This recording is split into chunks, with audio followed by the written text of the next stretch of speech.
발목을 접질렸습니다. 가벼운 부상이니 걱정하지 마세요. 부대에서 걸려온 첫 번째 전화는 안심시키는 내용이었습니다. 하지만 몇 시간 후 병원에서 마주한 현실은 전혀 달랐죠. 22세 청년 윤성우. 성실하고 책임감 강한 장남이었습니다.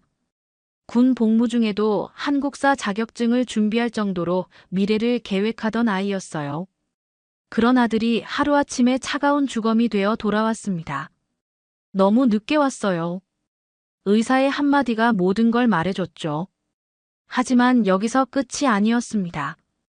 부검 결과는 더욱 충격적인 진실을 드러냈거든요. 4시간 이내에만 치료받았다면 충분히 살릴 수 있었습니다. 그렇다면 도대체 그 4시간 동안 무슨 일이 일어났던 걸까요? 왜 구조는 실패했고 골든타임은 어떻게 사라진 걸까요? 지금부터 그 숨겨진 진실을 파헤쳐 보겠습니다. 스마트폰 화면 속 윤성우의 얼굴은 여전히 앳된 모습이었습니다. 22살이라는 나이가 무색할 정도로 순수한 미소를 짓고 있는 그의 모습을 보며 박영숙은 가슴 한편이 뭉클해지는 걸 느꼈죠. 오늘은 아들의 생일이었어요. 성우야, 생일 축하한다. 부대에서는 어떻게 지내고 있니? 윤석호가 무뚝뚝한 목소리로 물었지만 그 안에는 아들에 대한 깊은 애정이 담겨 있었습니다. 말수가 적은 성격이지만 아들만큼은 늘 걱정되는 존재였거든요. 아버지, 괜찮습니다. 부대 생활도 적응했고 요즘은 한국사 자격증 공부하고 있어요. 전역하고 나서 쓸 데가 많다고 하더라고요. 성우의 대답에서 성실함이 그대로 드러났습니다. 군 복무 중에도 미래를 준비하는 모습이 대견스러웠어요. 어려서부터 책임감이 강했던 성우는 장남으로서의 역할을 묵묵히 해내고 있었죠. 어머니는 어떠세요? 몸은 괜찮으시고요? 성우가 박영숙을 향해 미소를 지으며 물었습니다. 화면 너머로도 전해지는 따뜻한 마음씨에 영숙의 눈가가 촉촉해졌어요. 엄마는 괜찮다. 너만 건강하면 돼. 훈련 같은 거 할 때는 조심해야 해. 알겠지? 네, 어머니. 걱정 마세요. 곧 휴가 나가니까 그때 맛있는 거 많이 해주세요. 성우의 말에 영숙은 벌써부터 아들이 좋아하는 음식들을 떠올리고 있었습니다. 미역국부터 시작해서 갈비찜, 잡채까지. 아들이 집에 오면 며칠 동안은 부엌에서 바쁘게 지낼 생각에 마음이 설렜죠. 휴가 언제 나오는데? 석호가 다시 물었습니다. 평소보다 목소리에 기대감이 묻어났어요. 다음 주쯤 될 것 같습니다. 정확한 날짜는 아직 안 나왔지만요. 통화는 20여 분간 이어졌습니다. 별다른 이야기는 아니었지만 가족이라는 끈끈한 유대감이 화면을 통해서도 고스란히 전해졌어요. 성우는 부대에서의 일상을 이야기했고 부모는 집안 소식을 전했죠. 그럼 이만 끊을게요. 점호 준비해야 해서요. 그래, 몸 조심하고. 사랑한다.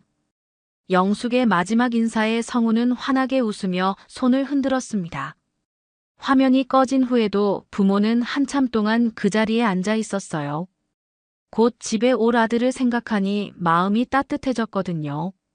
하지만 그들은 몰랐습니다.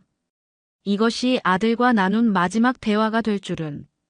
3일 후 부대에서 걸려온 전화는 모든 것을 바꿔놓았습니다. 윤성우 일병 보호자이십니까? 훈련 중 사고가 발생했습니다. 부대에서 걸려온 첫 번째 전화는 오후 3시경이었습니다. 박영숙이 설거지를 하고 있을 때였죠.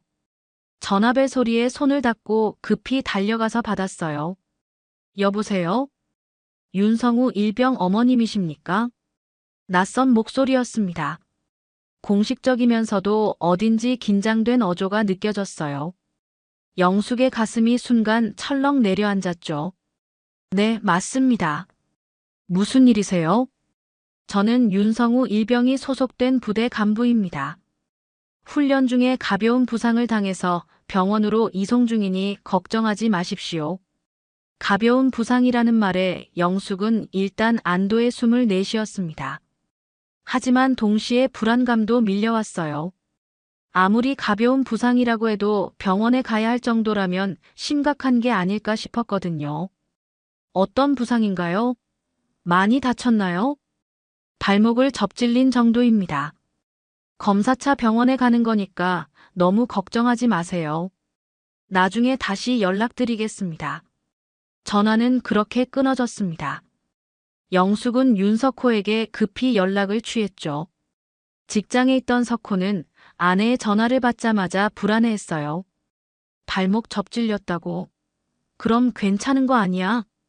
그래도 병원에 간다는데 걱정돼. 빨리 들어와. 석호는 서둘러 퇴근 준비를 했습니다. 마음이 편치 않았거든요. 아무리 가벼운 부상이라고 해도 부모 마음에는 큰일로 느껴졌죠. 두 번째 전화는 저녁 7시에 왔습니다.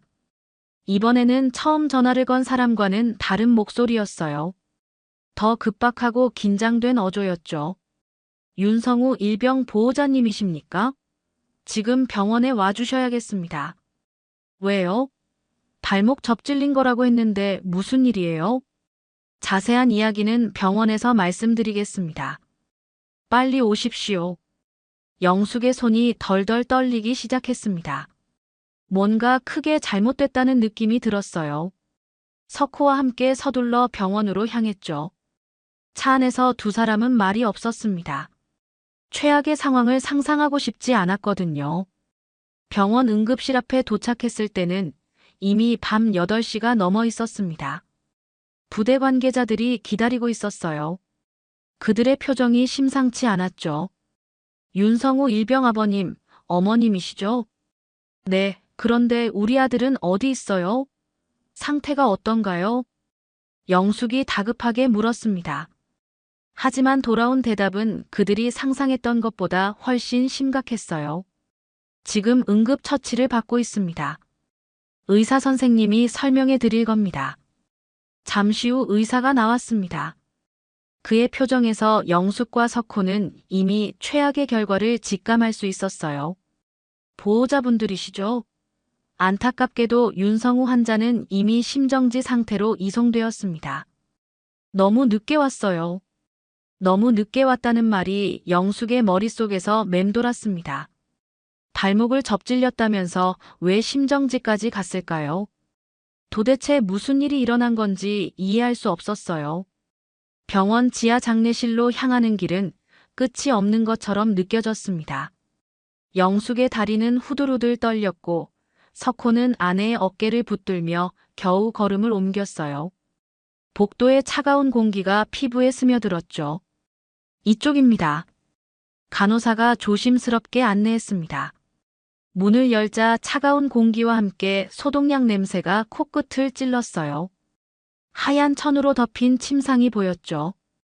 영숙은 그 순간 다리에 힘이 풀렸습니다. 석호가 재빨리 아내를 붙잡았어요. 현실을 받아들이고 싶지 않았거든요. 며칠 전까지만 해도 화면 너머로 환하게 웃던 아들이 저기 누워있다는 게 믿어지지 않았어요. 천천히 하세요. 간호사가 하얀 천을 조심스럽게 걷어냈습니다. 윤성우의 얼굴이 드러났어요. 놀랍게도 얼굴은 거의 멀쩡했습니다. 마치 깊이 잠들어 있는 것 같았죠. 영숙은 순간 착각을 했어요. 아들이 눈을 뜰 것만 같았거든요. 성우야, 성우야. 영숙이 떨리는 손으로 아들의 뺨을 어루만졌습니다. 차가운 감촉이 손끝으로 전해졌어요. 이제야 현실이 되었죠. 아들이 정말 죽었다는 것이. 석호는 말없이 아들의 모습을 바라보고 있었습니다. 평소 감정 표현을 잘하지 않는 성격이었지만 지금은 눈물이 볼을 타고 흘러내리고 있었어요. 주먹을 꽉 쥔 채 이를 악물고 있었죠. 어떻게 이런 일이. 영숙이 중얼거렸습니다. 그런데 아들의 몸을 자세히 살펴보니 이상한 점들이 눈에 띄었어요. 목 부근에 멍자국이 있었고 팔과 다리 곳곳에도 크고 작은 상처들이 보였거든요. 이 상처들은 뭐죠? 영숙이 간호사에게 물었습니다. 발목을 접질렸다고 했는데 온몸에 이런 상처가 있을 리 없었어요. 저희도 정확한 건 모릅니다. 부검을 통해서 정확한 사인을 밝혀야 할 것 같습니다. 부검이라는 말에 영숙의 가슴이 미어졌습니다. 아들의 몸에 칼을 대야 한다는 뜻이었거든요. 하지만 진실을 알기 위해서는 어쩔 수 없었어요. 부검 결과가 나오기까지는 며칠이 걸렸습니다. 그 사이 영숙과 석호는 거의 잠을 이루지 못했어요. 부대에서는 계속해서 사고사라는 입장만 되풀이했죠. 드디어 부검 결과가 나왔습니다. 하지만 기대했던 명확한 답은 없었어요. 명확한 외상은 발견되지 않았습니다. 다만 목뼈 부분에 손상이 있고 내부 장기에도 일부 손상이 있습니다. 의사의 설명은 애매했습니다.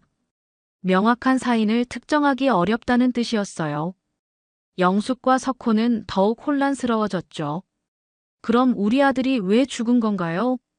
발목 접질렸다고 했는데 목뼈가 왜 부러진 거예요? 영숙의 목소리에는 분노가 섞여 있었습니다. 부대의 첫 보고와 실제 상황이 너무 달랐거든요. 뭔가 숨기고 있다는 확신이 들었어요. 석호는 조용히 아들의 손을 잡았습니다. 거칠었던 손이 이제는 부드러워져 있었어요. 군 생활을 하면서 많이 컸을 텐데 이제는 영영 볼 수 없게 됐죠. 성우야, 아빠가 꼭 진실을 밝혀낼게. 꼭. 석호의 다짐은 작은 목소리였지만 그 안에는 강한 의지가 담겨 있었습니다. 사건 당일인 그 화요일 아침, 부대는 평소와 다름없이 돌아가고 있었습니다. 윤성우는 아침 점호를 마치고 아침 식사를 했어요. 오늘은 산악훈련이 예정되어 있었죠. 장비 운반 훈련이라고 했는데 별로 어려운 내용은 아니었습니다. 강하준 중사가 훈련 계획을 설명했어요.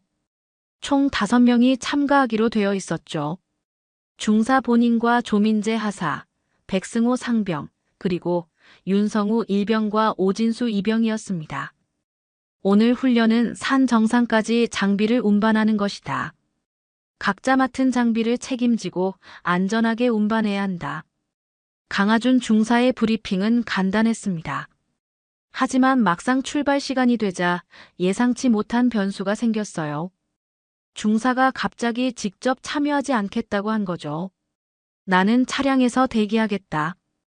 혹시 응급 상황이 생기면 바로 연락하도록.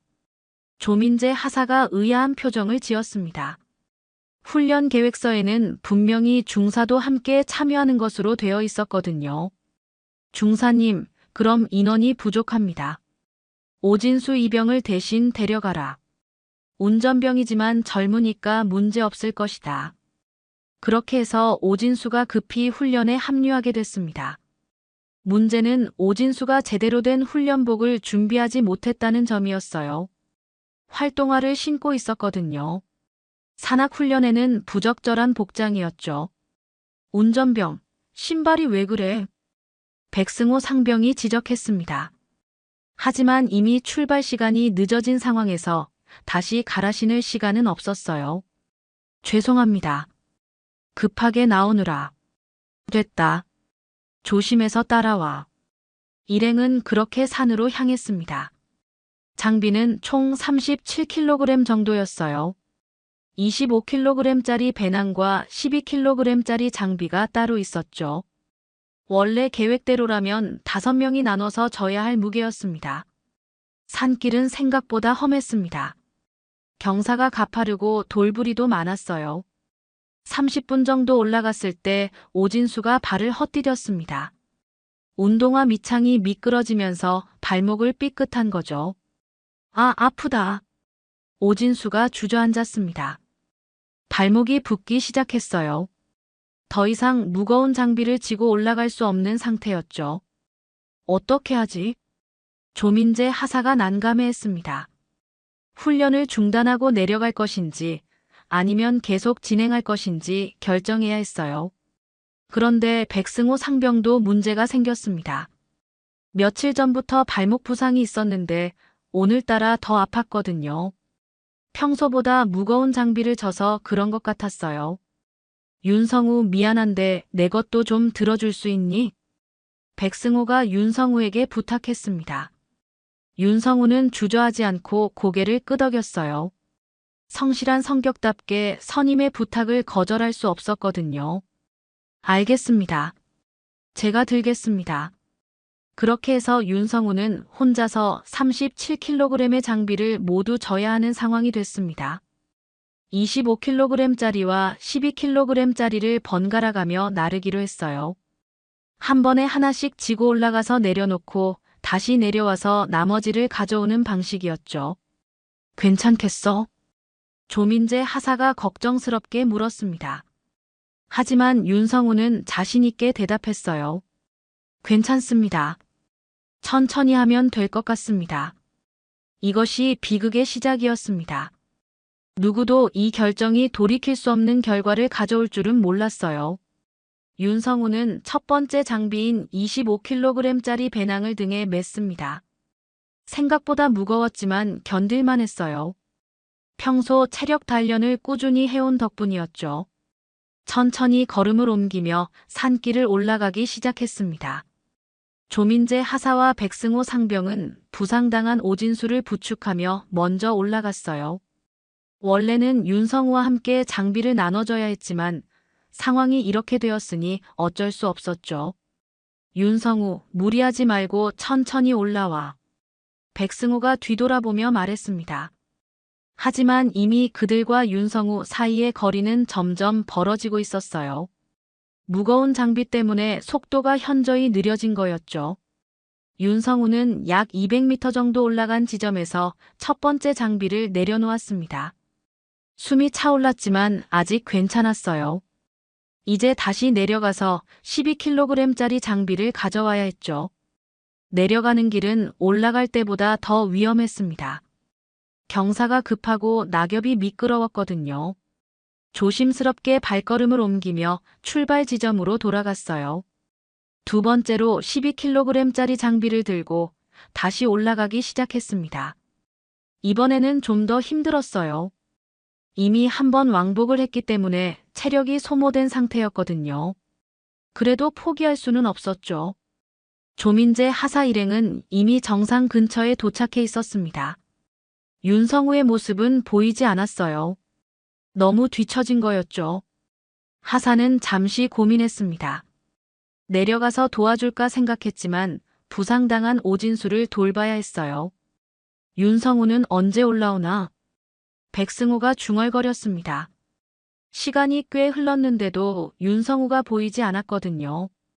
하지만 무전기로 연락을 취하지는 않았어요. 곧 올라올 거라고 생각했죠. 그 시각 윤성우는 두 번째 장비를 들고 힘겹게 올라가고 있었습니다. 다리가 후들후들 떨렸고 호흡도 가빠졌어요. 하지만 멈출 수는 없었죠. 선임들이 기다리고 있었거든요. 문제는 그 순간에 발생했습니다. 윤성우가 발을 헛디딘 거예요. 미끄러운 낙엽 위에서 균형을 잃었죠. 12kg의 장비와 함께 옆쪽 절벽으로 굴러떨어졌습니다. 으아! 윤성우의 비명소리가 산을 울렸습니다. 하지만 정상에 있던 사람들에게는 들리지 않았어요. 너무 멀리 떨어져 있었거든요. 윤성우는 약 15m 아래 바위에 부딪히며 멈췄습니다. 목과 허리에 극심한 통증이 느껴졌어요. 움직일 수가 없었죠. 의식은 있었지만 몸이 말을 듣지 않았습니다. 1시간이 지나서야 조민재 하사가 윤성우를 찾으러 내려왔습니다. 너무 늦게 올라온다 싶어서였어요. 그리고 절벽 아래에서 움직이지 않는 윤성우를 발견했죠. 윤성우, 윤성우. 하사가 소리쳤지만 윤성우는 대답이 없었습니다. 이미 의식을 잃은 상태였어요. 하사는 급히 휴대폰을 꺼냈죠. 하지만 첫 번째 연락은 119가 아니었습니다. 부대에 먼저 보고를 했어요. 상황을 알려야 한다고 생각했거든요. 부대에서는 즉시 강하준 중사에게 연락했습니다. 중사님, 윤성우 일병이 추락했습니다. 뭐라고? 어떻게 된 일이야? 장비 운반 중에 발을 헛디뎠습니다. 지금 의식불명 상태입니다. 강하준 중사는 당황했습니다. 자신이 현장에 없었던 것이 문제가 될 것 같았거든요. 일단 상부에 보고부터 하라고 지시했어요. 그렇게 귀중한 27분이 흘렀습니다. 진짜 중요한 119 신고는 그 다음에야 이루어졌죠. 골든타임은 이미 흘러가고 있었습니다. 119 신고가 접수된 것은 오후 2시 47분이었습니다. 27분이라는 소중한 시간이 이미 흘러간 뒤였어요. 신고를 받은 소방서에서는 즉시 구조대를 출동시켰지만 산속 깊은 곳이라 접근이 쉽지 않았죠. 현장에서 조민재 하사는 안절부절 못하고 있었습니다. 윤성우는 여전히 의식을 잃은 채 바위 위에 누워 있었어요. 맥박은 미약하게나마 뛰고 있었지만 호흡이 불규칙했죠. 하사는 응급처치를 시도해 보려 했지만 함부로 움직일 수 없었습니다. 윤성우, 정신 차려. 곧 구조대 온다. 하사가 계속 말을 걸었지만 윤성우는 반응이 없었어요. 시간이 흐를수록 상태가 악화되는 것 같았죠. 얼굴색이 점점 창백해지고 있었습니다. 부대에서는 급히 군 헬기 출동을 요청했어요. 민간 구조대보다는 군 헬기가 더 빠를 거라고 판단했거든요. 하지만 군 헬기가 현장에 도착한 것은 신고 접수 후 1시간 16분이 지난 오후 4시 3분이었습니다. 헬기 소음이 산을 울리며 상공에 나타났어요. 조민재 하사는 손을 흔들며 신호를 보냈죠. 헬기에서는 로프를 내려 구조대원을 보내려 했습니다. 하지만 첫 번째 시도에서 문제가 발생했어요. 로프가 나무에 걸리면서 꼬인 거였죠. 구조대원이 내려오다가 위험한 상황에 빠졌습니다. 급히 다시 올려보내야 했어요. 다시 시도하겠습니다.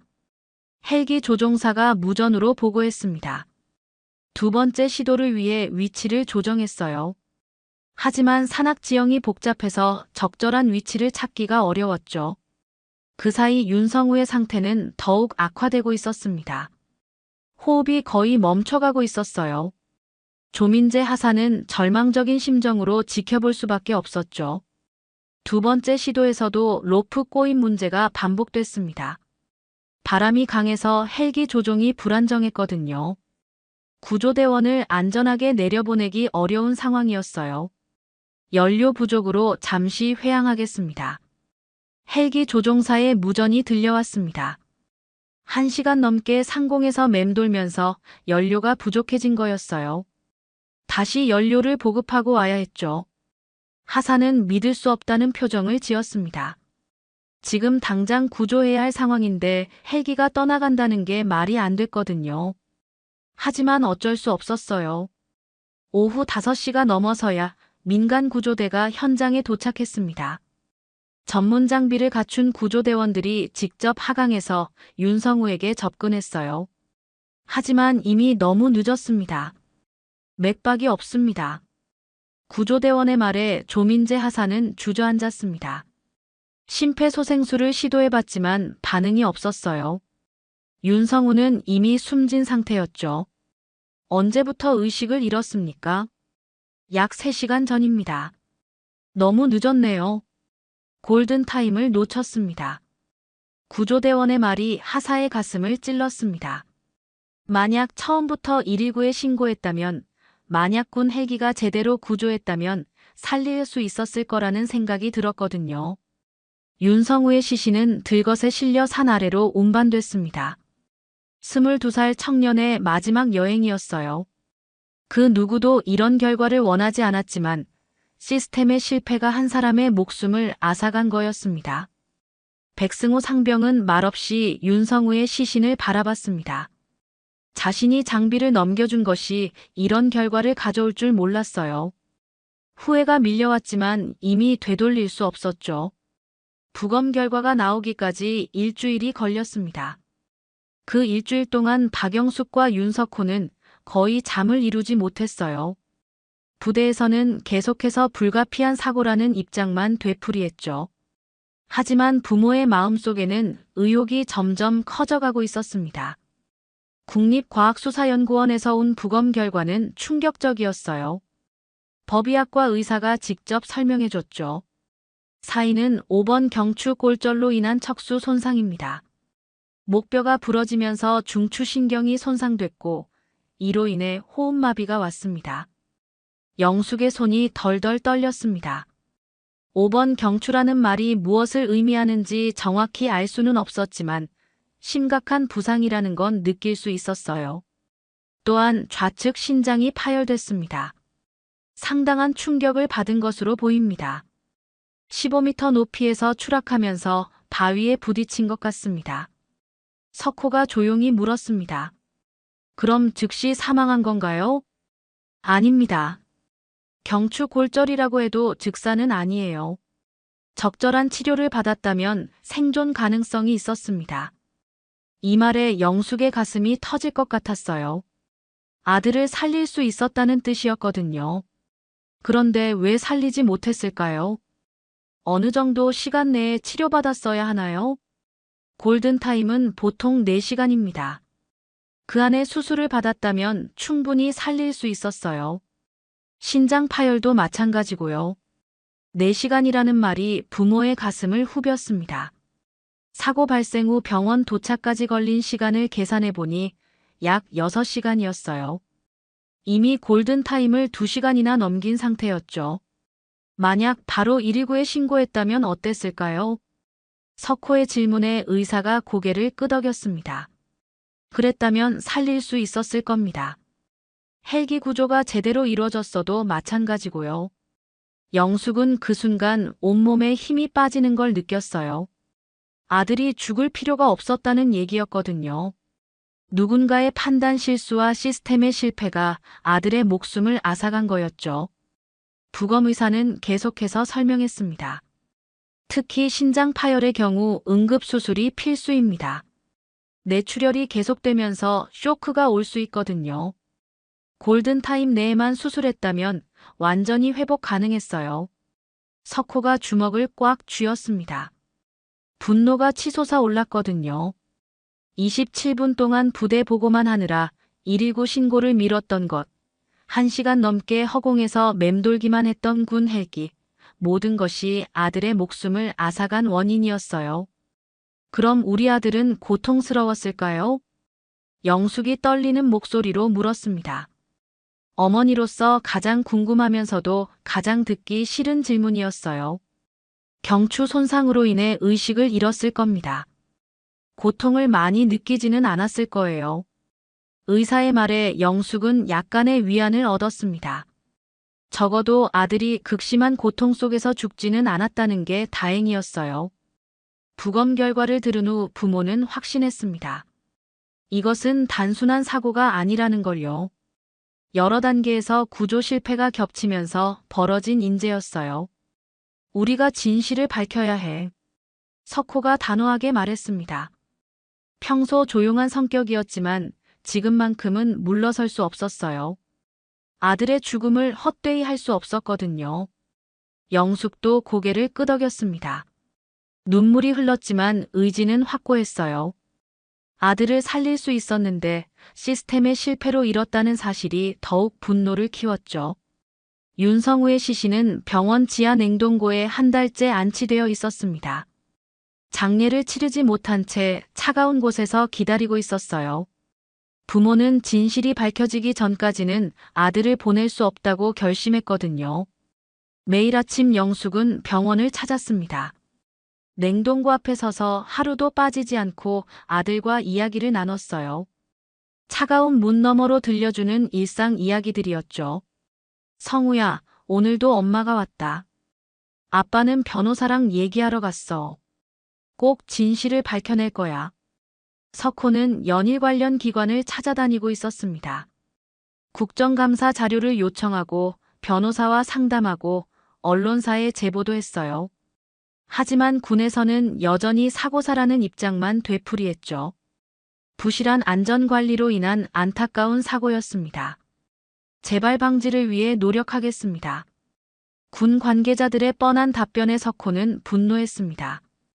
27분간의 보고 지연 헬기 구조 실패, 골든타임 놓침에 대한 책임은 누구도 지지 않으려 했거든요. 가장 힘든 건 아들의 생일이었어요. 윤성우가 죽은 지 2달 후에 찾아온 생일이었죠.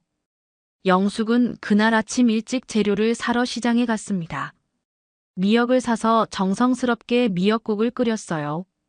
성우 생일인데 미역국도 못 먹여주네. 영숙이 중얼거리며 눈물을 흘렸습니다. 어머니가 생일날 아들에게 해주는 가장 기본적인 음식조차 먹여줄 수 없다는 게 가슴을 아프게 했어요. 냉동고 앞에서 영숙은 미역국 한 그릇을 놓고 앉았습니다. 차가운 바닥에 주저앉아 아들과 마지막 생일을 보냈어요. 성우야, 엄마가 미역국 끓여왔다. 내가 좋아하던 거 맞지? 따뜻할 때 먹어야 맛있는데. 목이 메어 말을 이어가기 어려웠습니다. 23번째 생일을 이렇게 보내게 될 줄 누가 알았을까요? 영숙은 한참 동안 그 자리에서 울었어요. 석호가 영숙을 데리러 왔을 때는 이미 해가 저물고 있었습니다. 아내가 냉동고 앞에서 미역국을 앞에 두고 앉아 있는 모습이 가슴을 찔렀어요. 영숙아, 집에 가자. 아니야. 성우 혼자 두고 갈 수 없어. 생일인데 혼자 두면 어떡해. 영숙의 말에 석호도 함께 앉았습니다. 부부는 그렇게 냉동고 앞에서 밤을 지새웠어요. 아들의 마지막 생일을 함께 보내기 위해서였죠. 다음 날 아침 두 사람은 새로운 각오를 다졌습니다. 아들을 이런 차가운 곳에 더 이상 두고 싶지 않았지만 진실을 포기할 수는 없었어요. 성우야, 아빠 엄마가 끝까지 싸울게. 너를 이렇게 보낸 사람들이 책임지도록 만들 거야. 석호의 다짐은 조용했지만 확고했습니다. 평생 조용히 살아온 사람이었지만 아들 앞에서만큼은 물러서지 않을 거였어요. 진실이 밝혀질 때까지 우린 절대 포기하지 않을 거야. 엄마가 약속한다. 그렇게 윤성우의 부모는 끝나지 않은 싸움을 시작했습니다.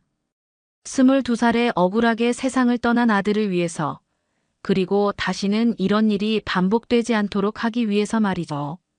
냉동고의 차가운 공기 속에서도 부모의 사랑과 의지는 뜨겁게 타오르고 있었습니다. 이 이야기는 2024년 11월 25일에 사망한 육군 제20기가벼단 제53포병 대대의 고 김도연 일병 사건의 전말을 각색하여 만든 이야기입니다. 먼저 삼가 고인의 명복을 기원합니다. 현재 강원경찰청 형사기동대에서 수사 진행 중인 사건이며 사건의 원인은 상부의 선보고 후조치로 인한 구조지연입니다. 고인이 과도한 무게의 장비를 여러 번 운반하였고 여러 가지 문제로 인해 실족하였으며 군대의 2인 1조 원칙에 위배하여 실족한 고인의 발견이 늦었고 또한 군 내부의 절차를 따져 먼저 온 산림청 헬기와 소방대원들의 도움을 받지 않아 구조가 지연되었습니다. 결국은 강원소방본부 소속 헬기가 출동하여 구조에 성공하였고 사고 신고 이후 약 2시간 30분 뒤였습니다. 헬기 이송 중 이미 심폐소생술을 26분 이상 시행했고 결국 18시 20분에 원주 세브란스 병원 응급실에 도착한 고인은 18시 29분에 사망 선고를 받았습니다. 고인의 유가족은 고인을 냉동고에 안치하기로 결정했습니다.